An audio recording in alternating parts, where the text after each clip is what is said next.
सारे साथ संगत को तहे दिल से शुक्रिया करता हूँ, धन निरंकार करता हूँ, धन निरंकार करता हूँ। बड़े प्यार और सत्कार से कहिएगा जी धन्यवाद। अभी किसी ने कहा कि ये जीवन का आधार परमात्मा है। आज सरकार ने भी हम सबको आधार से जोड़ लिया है और एक बटन दबाने के बाद पता लगता है कि हमारा बैंक बैलेंस, खेती बाड़ी, गोल्ड, जितनी भी प्रॉपर्टी आपके पास है, जो भी चीज है, गवर्नमेंट एक क्लिक करेगी इंटर का, वो सारा चीज डिस्प्ले पे दिखाई दे देगा, कंप्यूटर के डिस्प्ले पे दिखाई देगा। सोच लीजिए एक आधार से, लेकिन जिस परमात्मा ने हमको सब कुछ दिया, उसका आधार कितना बड़ा है वो क्या नहीं जानता है, लेकिन उस आधार को भूल गए।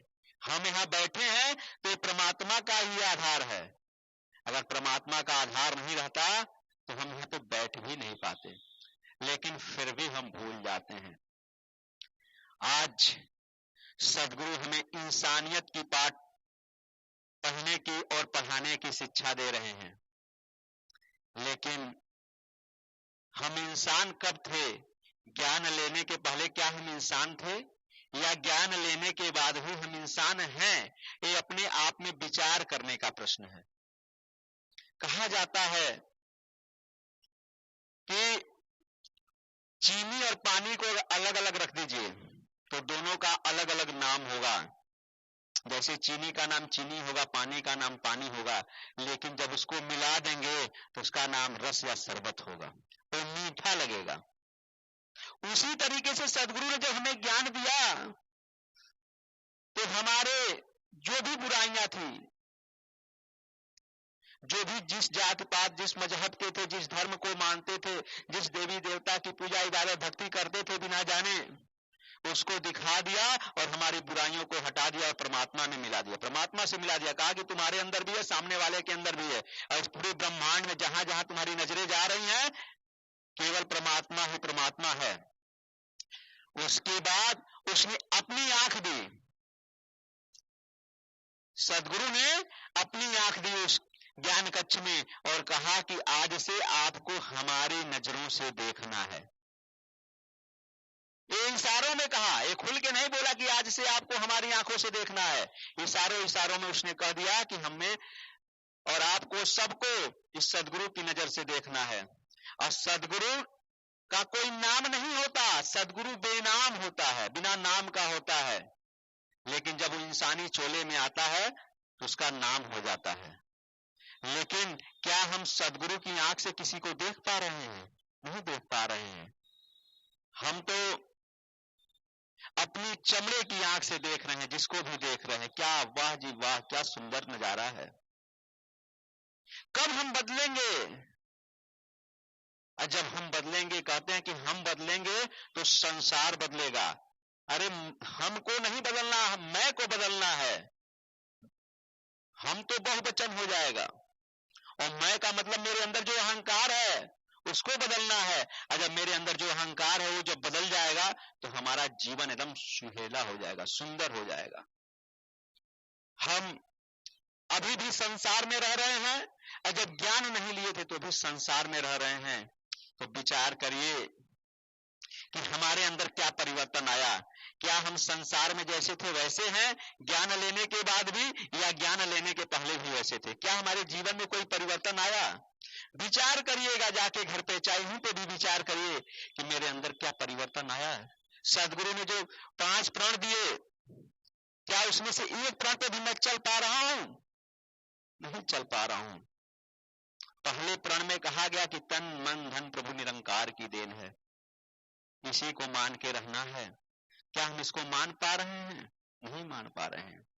कहा जाता है कि जाति पात पे अभिमान नहीं करना है, लेकिन अगर बिटिया या बेटे की शादी करना हो तो हम कहते हैं अपने आप को हम ब्रह्मज्ञानी हैं, लेकिन जब शादी करने कहीं जाते हैं तो क्या कहते हैं कि फला जाति के हो, हम अपने ही जाति में करेंगे, क्योंकि समाज क्या कहेगा। अरे तो ज्ञान तुम्हारा किस काम का भाई? जब समाज का इतना डर है तो इस निरंकार से डरो ना। निरंकार ने तो सबको एक समान पैदा किया। अगर आप पढ़ने के शौकीन हो तो आप देखोगे जब सृष्टि का निर्माण हुआ तो न कोई जाति थी, न कोई धर्म था, न कोई मजहब था, न कोई पंथ था, न संप्रदाय था, केवल ये निरंकार ही निरंकार था। लेकिन फिर भी जैसे जैसे मनुष्य का विकास हुआ, उसके मस्तिष्क का विकास हुआ, तो वर्ण व्यवस्थाएं बन गई, जातियां बन गई, धर्म बन गए, मजहब बन गए। लेकिन सबसे बड़ा जो धर्म है वो इंसान का धर्म है, इंसानियत। लेकिन वो भी हम नहीं कर पा रहे हैं। आज प्रयागराज में संगम में स्नान हो रहा है। संगम क्या होता है? कहते हैं लोग कि जब गंगा यमुना सरस्वती तीनों नदियां जहां पे मिलती हैं उसी को संगम कहा जाता है। लोग घर से निकलते हैं और संगम में स्नान करते हैं। लेकिन असली संगम तो हमारा सत्संग है, जहां पे तीन नदियां मिलती हैं, गंगा यमुना सरस्वती। वो तीन नदियां हमारे तीन कर्म हमारे सदगुरु ने बता दिए। क्या बताया? सेवा, सत्संग, सुमिरन। लेकिन क्या हम किसी के घर जाते हैं तो हमें भोजन मिल जाता है, चाय मिल जाता है, पानी मिल जाता है, कहते हैं कि महाराज बड़ी सेवा आपकी हुई, बड़ी कृपा महाराज, बड़ी कृपा, सेवा का आपने मौका दिया। क्या यही सेवा है? ये तो फॉर्मेलिटी है। ये आप किसी संसारी के घर भी जाएंगे तो चीज मिलेगी। लेकिन सेवा का मतलब होता है बहदे वतूल, यानी उसी का हो जाना। उसी का हो जाना का मतलब इस निरंकार का हो जाना, इस सदगुरु का हो जाना। क्योंकि सदगुरु और निरंकार में कोई भेद नहीं होता। निरंकार जो होता है बेनाम होता है, सदगुरु शरीर रूप में नाम होता है। तो जितने लोग दिखाई देने सदगुरु स्वरूप हैं और इसी के अंदर निरंकार बैठा हुआ है। सत्संग, सत्संग का मतलब होता है सत्य का संग। सत्य केवल एक रस परमात्मा होता है, उसका संग करना है। क्या हम उसका संग जब से ज्ञान लिए हैं कर पाए? कहते हैं कि हमें बहुत दुख है महात्मा जी, बहुत परेशानी है, क्या करें? अरे इसका संग करके देखो, दुख नहीं सुख ही सुख बरसेगा।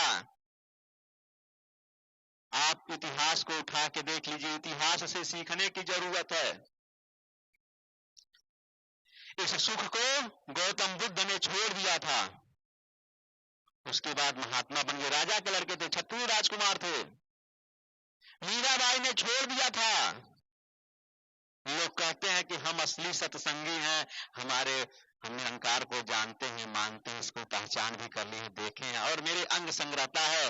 लेकिन फिर भी कहा जाता है कि राणा ने विष दिया, मानो अमृत पिया। क्या वह विष हमें दिया जाए तो हम पी पाएंगे?